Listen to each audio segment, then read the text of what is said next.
Сайн байцгаана уу? 7 дугаар цэцэрлэгийн бэлтгэлгийн багш Сарантай байна. Багшийн бирээн дарга зүй ажлын хүрээнд тус бүлэг дээр зохион байгуулж буй сургалтын арга туршлагаа хуваалцаж байна. 2024 оноос 2025 оны хичээлийн жилд бэлтгэл бүлгийн сургалтын агуулгыг хүүхдэд олгохдоо шимт боловсролын тоглоомыг сургалтын хэрэглэгдэхүүн болгон ашиглахаас гадна тухайн сургалтыг өртөөчилсөн хэлбэрээр зохион байгуулах нь бага цагт их мэдлэгийг олгох боломжтой. Шимт боловсролын хөтөлбөр нь 8 сэдвийн дагуу 32 бүтээл хийж суралцахаас гадна бэлтгэл бүлгийн тухайн агуулгыг интеграцчлах мөн сонирхолтой бүтээлч бие биентэйгээ хамтарсан бие биенээсээ суралцсан үйлдэж суралцах боломж бүрдэж байна.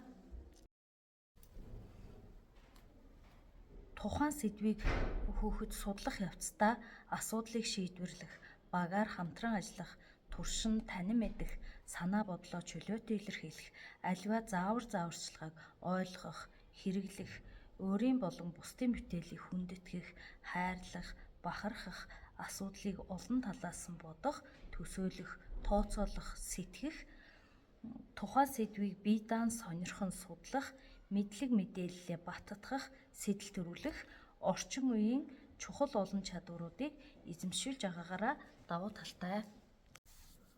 Хүүхэд өөрийнхөө төсөөлөл хүсэл сонирхлоороо хэдэн ч өртөө дамжин бүтээл хийх боломжтой бөгөөд улам бүтээл хийх тусам бүтээх цаг нь хурдсаж мөн түнжлэн түрүүнд нь бүтээсэн найз маань эргэж багийн найздаа туслах мөн багийн хамтрал нөлөөлж байгаа нь ажиглагдсан. Мөн сургалтын цагт хүүхэд багадаа 3-аас 5 өртөөнд шилжин ижил тоотой бүтээл гаргаж байгаа нь бага цагт улам мэдлэгийг тоглонгоо бүтээж байгаа нь урамтай байсан. Өртөөчилсөн хэлбэрээр 8 бүлэг сэдвийг шимтийн аргачлалтаа бүтээхэд бидэнд 4 удаагийн сургалтын цаг ашигласнаас гадна хүүхэд өөрийнхөө төсөөллөөр бүтээсэн бүтээл нь нийтдээ 300 гаруй бүтээл гаргаж чадсан.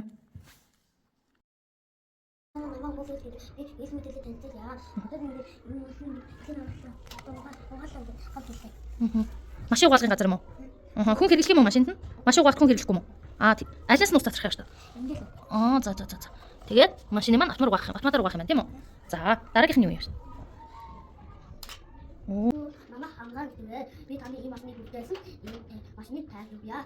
Ийм машиныг бензиний хэрэглэхгүй сенсороор